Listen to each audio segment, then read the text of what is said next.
अप्सरा साधना में कौन कौन से अनुभव आते हैं और किस प्रकार के अनुभव आते हैं जिनसे कि हम ये समझ सकते हैं कि हमारी जो साधना है वह सफलता की तरफ है, हम सही मार्ग पे आगे बढ़ रहे हैं। इसके लिए लास्ट तक आप बने रहेंगे तो सारी जानकारी आपको प्राप्त हो जाएगी। अप्सरा की साधना में जब आप साधना प्रारंभ करते हैं, अगर सारी विधि विधान, सारी जो सामग्री है आपकी, अगर वो सब उचित विधि विधान से प्राण प्रतिष्ठित है और एक अच्छे गुरु अथवा मार्गदर्शक के मार्गदर्शन में आप साधना कर रहे हैं, तो जो सबसे पहला अनुभव आता है उस अनुभव में आपको विशेष प्रकार का सुगंध, दिव्य खुशबू आना आपको प्रारंभ हो जाता है। ऐसी खुशबू आपको अपने पूरे जीवन काल में आपने कभी नहीं महसूस किया होगा, उसका कभी आपने अनुभव नहीं किया होगा। यह खुशबू गुलाब के फूलों का भी हो सकता है या अन्य फूलों का भी हो सकता है।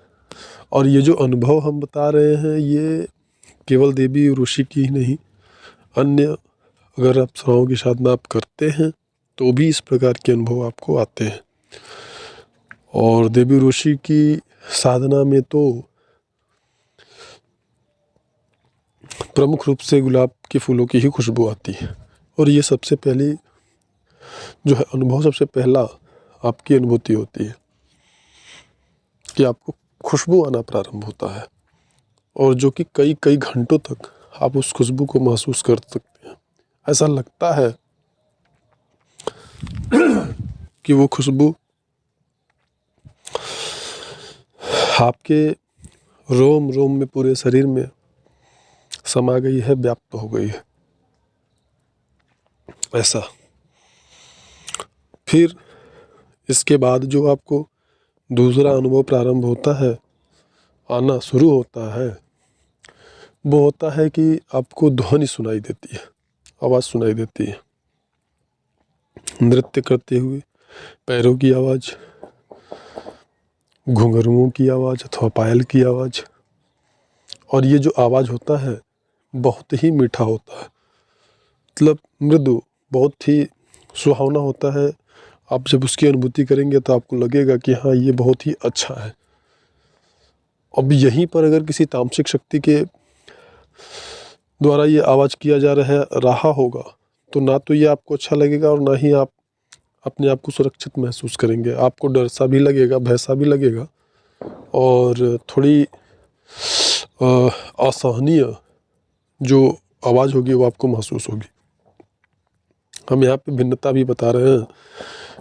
जो लोग अप्सरा की साधना करते हैं उसमें अन्य जो तामसिक शक्तियाँ होती हैं सिद्ध हो जाती हैं, तो उनसे भी कैसे सावधान रहे वो भी मैं यहाँ पे बताते चला जा रहा हूँ। अगली जो अनुभव और अनुभूति होती है वह साधक को जब उसका साधना का समय होता है तो उसको ऐसा लगता है कि कोई उसे प्रेरित कर रहा है साधना के लिए, और स्वप्न अवस्था में उसे देवी के स्वरूप में दर्शन होता है, जैसे कोई कन्या हो और बहुत ही खूबसूरत वह उसे बुला रही हो, या वो किसी बहुत ही खूबसूरत कन्या के पीछे पीछे वो जा रहा हो, वो उधर उसको कहीं और लेके जा रही हो, अथवा उसको ये महसूस हो कि किसी ने उसको स्पर्श किया, किसी ने उसको छुआ। और ये अनुभूति बहुत ही विशेष होती है, और ये अनुभव बहुत ही अच्छा होता है।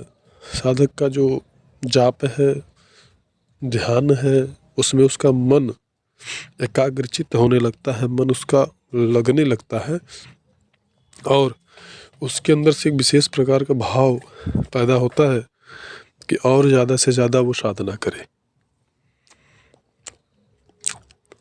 यहाँ पर साधकों को सावधान भी रहना चाहिए। मंत्र जाप प्रतिदिन उतने ही संख्या में करना चाहिए जितना कि वो प्रतिदिन कर सकता है। अगर उसने आज 51 माला किया है तो कल भी उसको 51 माला ही करना चाहिए। ऐसी स्थिति में अगर बहुत भाव आ रहा है कि नहीं करना है तो बल्कि उसको मानसिक जप बैठ करके करना चाहिए या देवी के जो है तस्वीर पे त्राटक करना चाहिए, फिर आंख बंद करके उनका ध्यान करना चाहिए। ये चीज़ इस अवस्था में अगर साधक करते हैं तो सफल हो जाते हैं। लेकिन अगर वहीं पे आप मंत्र की जाप की संख्या बढ़ाते जाते हैं तो बीच में आप जाप संख्या आपका टूट जाता है, क्योंकि ऐसा हमने देखा है बहुत सारे साधकों में।